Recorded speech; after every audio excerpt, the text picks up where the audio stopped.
Vikings landed in Canada over 1,000 years ago and then just straight up disappeared in the 1400s. There's other stories too about early Canadian explorers, some of whom weren't totally racist, but most of them were. There were kidnappings and wars and a race to the Pacific Ocean. It's all in Adam Shoalts' A History of Canada in 10 Maps. And this is an awesome book, so I wanted to review it for you and give you some idea of what it's about. The author, Adam Shoalts, is in his 30s, but he's already done a ton of really cool things. He is an author of multiple books about Canadian history and about his own travels in Canada. He's gone on some crazy wilderness adventures through the Canadian Arctic and through canoe trips, hiking trips. He's done it all. The cool thing about this book is that it combines two of my passions, which are exploring in the wilderness and the history of the places that you explore. If you've ever been on a trail and come across an old railroad tie or a cemetery, or even just the stone remnants of an old house, you can't help but think about the history of the place where you're hiking. And this book opens up a whole world of history dating back to the early 900s and up to the modern day. Mostly with a focus on Canada,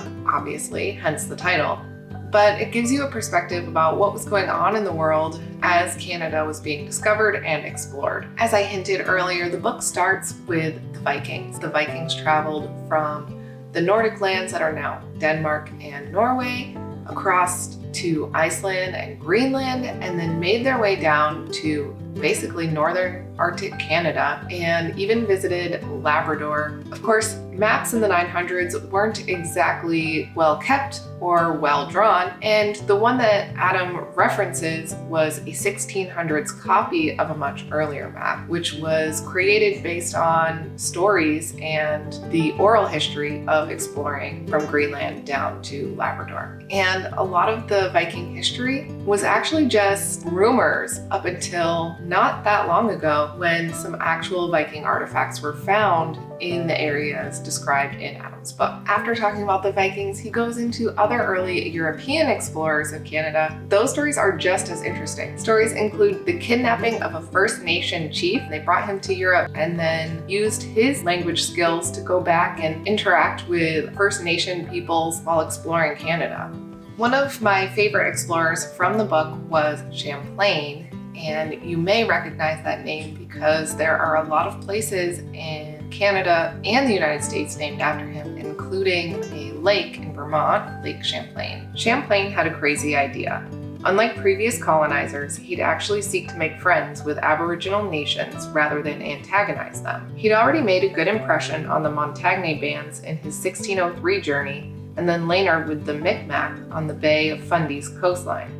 In contrast to Cartier's condescension and treachery, Champlain admired Aboriginal people and treated them with respect. The book covers Canadian exploration from the Viking Age all the way up to modern explorations of the Arctic areas of Canada, which is super fascinating, something that Adam himself is part of with his Arctic exploration. The reason I really enjoyed this book was the way that Adam tells the story. He really makes you feel like you're going along the journey with the explorers, traveling throughout Canada along rivers, almost as if you're participating in the race to get to the Pacific Ocean. It's all really fascinating and really just inspired me to want to get out and go on more trips myself. I'm a big fan of reading books on my phone. I usually download the ebook copy onto my Kindle app, but I highly recommend that you get this book as a physical copy because the inlaid maps are just so cool to continually reference as you're reading along. It's a lot easier to do that with a physical copy. For example,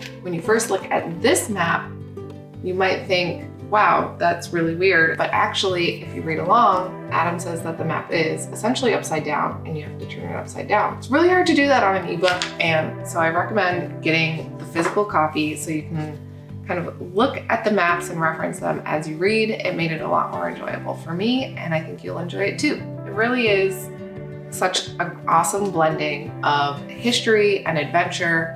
And if you're into both history and adventure, or if you just like a good read to take along with you on your next trip, I highly recommend that you check out Adam Shoalts' A History of Canada in 10 Maps.